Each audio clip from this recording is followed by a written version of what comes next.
खाइसकेको थियो देखिन अब रक्सी होइन कि है अलिक गरम महिना छ है यो गरम महिनामा चाहिँ छ्याङ खाने जाडो महिनामा चाहिँ रक्सी खाने रहेछ नि त त्यो सेनिटाइजर पनि हो फेरि एउटा हातमा लाउने हुन्छ एउटा मुखमा हाल्ने हुँदो रहेछ है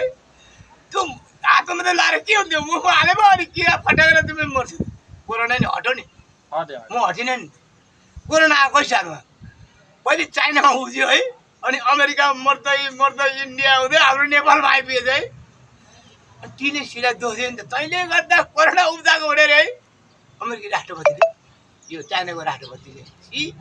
ऊ चाहिँ टी हामी चाहिँ इ रे हामी चाहिँ इ वर्ग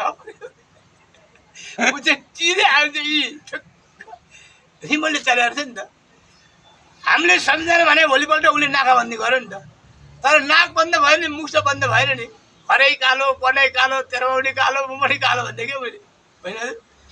दाउरा बाल्नु पऱ्यो नि त ग्यास नदिस त्यसको व्यापार हो अझै रोक्या हो क्या त्यसले भाउ बढाउनु भन्दै मैले है अनि घरबेटीमा त्यो सानो कोठा है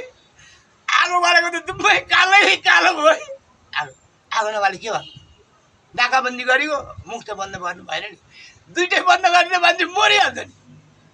उसले पनि रोज मोदीले पनि राम्रै काम गरे